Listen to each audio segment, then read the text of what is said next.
Hi friends, ಎಲ್ರಿಗೂ good morning. ಬೆಳಗ್ಗೆ ಇವತ್ತು 4 ಗಂಟೆಗೆ ಎದ್ದಿದ್ದೀನಿ. ಯಾಕಂದರೆ ಇವತ್ತು ಶೂಟಿಂಗ್ ಇದ್ದಾಗ ಬೇಗ ಎದ್ದು ಅಡುಗೆ ಮಾಡಿ ಲೊಕೇಶನ್ ಹೋಗೋ ಅಷ್ಟರಲ್ಲಿ ಅಷ್ಟು ಟೈಮ್ ಬೇಕೇ ಬೇಕು. ಸೊ ಪಿಕಪ್ ಇತ್ತು. ನಾನು ಹೋಗ್ತಾ ಇರೋದು ಚಂದನ್ ಟಿ ವಿಯಲ್ಲಿ ಬರ್ತಾ ಇರೋ ಅರಮನೆ ಸೀರಿಯಲ್ಗೆ. ಇದಕ್ಕೆ ನಾನು ಪಿಕಪ್ ಮತ್ತು ಡ್ರಾಪ್ ಮಾತಾಡ್ಕೊಂಡಿದ್ದೆ. ಸೊ ಶೂಟಿಂಗ್ ಲೊಕೇಶನ್ ಇಲ್ಲಿ ಔಟ್ಡೋರ್ ಇತ್ತು, ಬಟ್ ನಮ್ಮದು ಔಟ್ಡೋರ್ ಇರಲಿಲ್ಲ. ಸಿಕ್ಕಾಪಟ್ಟೆ ಬಿಸಿಲಂತೂ ಟಾಲ್ರೇಟ್ ಮಾಡೋ ಅಂಥ ಪರಿಸ್ಥಿತಿಲಿ ನಾನಂತೂ ನಿಜವಾಗ್ಲೂ ಇರಲಿಲ್ಲ. ಇಲ್ಲಿ ನೋಡ್ಬೋದು ನೀವು, ಇಲ್ಲಿ ಯಜಮಾನ ಸೀರಿಯಲಲ್ಲಿ ಮಾಡ್ತಿರೋರು ಅವರಿದ್ದಾರೆ. ಆಮೇಲೆ ಇವರು ನನ್ನ ಗಂಡನ ಪಾತ್ರ. ಇಲ್ಲಿ ಅಜ್ಜಿ ಕೂತ್ಕೊಂಡಿದ್ದಾರಲ್ಲ, ನೀವು ನೋಡಿರ್ತೀರ ಎಲ್ಲ ಮೂವೀಸ್ ಮತ್ತು ಸೀರಿಯಲ್ಸಲ್ಲಿ. ಸೊ ಎಲ್ಲರೂ ತುಂಬ ಜನ ಆರ್ಟಿಸ್ಟದ್ದೆಲ್ಲ ಇವತ್ತಿತ್ತು ಡೇಟ್ಸು. ಸೊ ಅವರೆಲ್ಲ ಸ್ಕ್ರಿಪ್ಟ್ ತೊಗೊಂಡು ತಮ್ಮ ಡೈಲಾಗ್ಸ್ನೆಲ್ಲ ನೋಡ್ಕೊಳ್ತಿದ್ದಾರೆ. ಸೊ ಇವಳೊಬ್ಬಳು ಉತ್ತರ ಕರ್ನಾಟಕದವಳು ಫ್ರೆಂಡ್ ಆದಳು, ಕ್ಯಾಪ್ ಹಾಕ್ಕೊಂಡಿರೋವಳು. ಆಮೇಲೆ ಹಾಗೆ ಇಲ್ಲೆಲ್ಲರೂ ತಮ್ಮ ಡೈಲಾಗ್ಸ್ನ ನೋಡ್ಕೊಳ್ತಿದ್ದಾರೆ. ಸೊ ನಾನು ತಿಂಡಿ ಮಾಡಿ, ಆ್ಯಕ್ಚುಲಿ ಏನು ಹೇಳಬೇಕು ಅಂತಂದರೆ, ನನ್ನ ಶೂಟಿಂಗು ಇಲ್ಲಿ ಇರಲಿಲ್ಲ. ನಮ್ಮದು ಒಂದು ನೈಟ್ ಶೂಟ್ ಇತ್ತು, ಬಟ್ ತುಂಬ ಬೇಗ ಕರೆಸ್ಕೊಂಡು ನೈಟ್ವರೆಗೂ ವೇಟ್ ಮಾಡೋ ಹಾಗಾಯಿತು. ನಾವು ಬರೋ ಅಷ್ಟರಲ್ಲಿ ಟಿಫನ್ ಖಾಲಿ ಆಗಿತ್ತು. ಮತ್ತು ಹೋಟೆಲಿಂದ ಇಡ್ಲಿ ದೋಸೆ ಎಲ್ಲ ತಂದು ಕೊಟ್ಟರು. ಸೊ ಟಿಫನ್ ಎಲ್ಲ ಮಾಡಿ, ಈ ಬಿಸಿಲಲ್ಲಿ ಯಾಕಪ್ಪ ಕೂತ್ಕೊಳ್ಬೇಕು ಅಂದ್ಕೊಂಡು ನಾವು ಆ ಹಳ್ಳಿಲಿರೋ ಒಂದು ಮನೆ ಲೊಕೇಶನ್ಗೆ ಹೋದ್ವಿ. ಹಾಗೆ ಅಜ್ಜಿನ ಒಂದು ಸ್ವಲ್ಪ ಮಾತಾಡಿಸ್ತಿದ್ದೆ.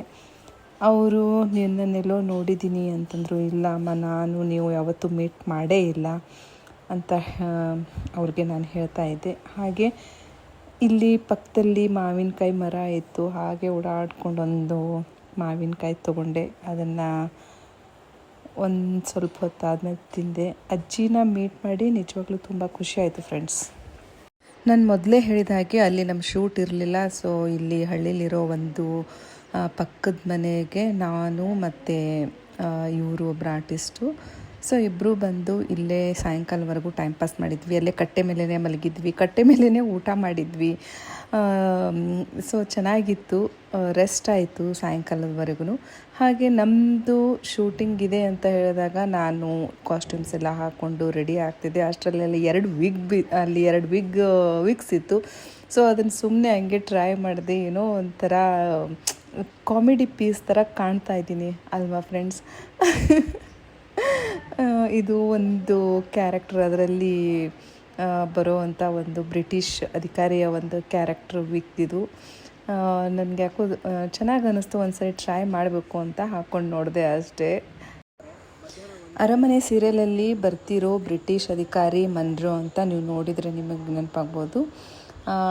ಅವ್ರದ್ದು ನಮ್ಮದು ಜೊತೆಯಲ್ಲೇ ಇತ್ತು ಒಂದು ಸೀನು. ಸೊ ನೈಟ್ ಆಗಿರೋದ್ರಿಂದ ನಂಗೆ ಸಿಕ್ಕಾಪಟ್ಟೆ ಖುಷಿ ಆಯಿತು. ಯಾಕಂದರೆ ಮಧ್ಯಾಹ್ನ ಬಿಸಿಲನ್ನು ಟಾಲ್ರೇಟ್ ಮಾಡೋ ಸ್ಥಿತಿಯಲ್ಲಿ ಇರಲಿಲ್ಲ ಅಂತ ಹೇಳಿದೆ. ನೈಟ್ ಮರದಿಂದ ಬರ್ತಿರೋ ಗಾಳಿ ತಂಪಾಗಿ ಬರ್ತಾಯಿತ್ತು. ಸೊ ಒಂಥರ ಕೂಲ್ ಅನ್ನಿಸ್ತು. ಇಲ್ಲಿ ನೋಡಿ ನಮ್ಮ ಅಸೋಸಿಯೇಟ್ ಹಾಯ್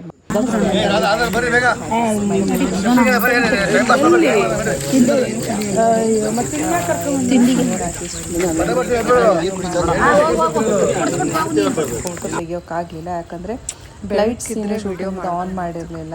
ಸೊ ಹೀಗಾಗಿ ದೂರದಲ್ಲಿ ಏನೋ ನೇತಾಡ್ತಿದೆ ಅಂತ ಬಂದು ನೋಡಿದರೆ ರೆಡಿ ಇದೆ.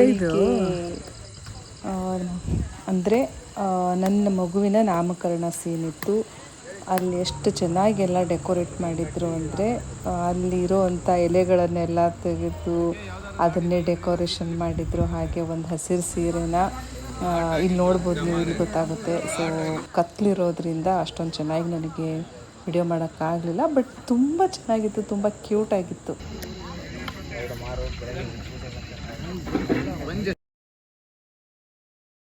ಎಸ್ ಇಲ್ಲಿ ನೋಡ್ತಿರ್ಬೋದು ನೀವು, ಆ ಮರ ನೋಡಿ ಎಷ್ಟು ಚೆನ್ನಾಗಿದೆ. ಆವಾಗಲೇ ಆ ವಿಡಿಯೋದಲ್ಲಿ ನಿಮಗೆ ಡೆಕೋರೇಷನ್ ಮಾಡಿರೋದು ಚೆನ್ನಾಗಿ ಕಾಣಿಸಿರಲ್ಲ. ಇಲ್ಲಿ ನೋಡಿದರೆ ನಿಮ್ಗೆ ಗೊತ್ತಾಗ್ಬೋದು. ಸೊ ನನಗಂತೂ ತುಂಬ ಇಷ್ಟ ಆಯಿತು. ದಯವಿಟ್ಟು ಯಾರಿನ್ನೂ ಅರಮನೆ ಸೀರಿಯಲ್ ನೋಡ್ತಿಲ್ಲ, ನೋಡಿ, ತುಂಬ ಚೆನ್ನಾಗಿ ಬರ್ತಿದೆ. ಅದರಲ್ಲಿ ನಾನು ಮಾಡ್ತಿರೋ ಕ್ಯಾರೆಕ್ಟರ್ ನೇಮ್ ಬಂದು ಕೆಂಪಿ ಅಂತ.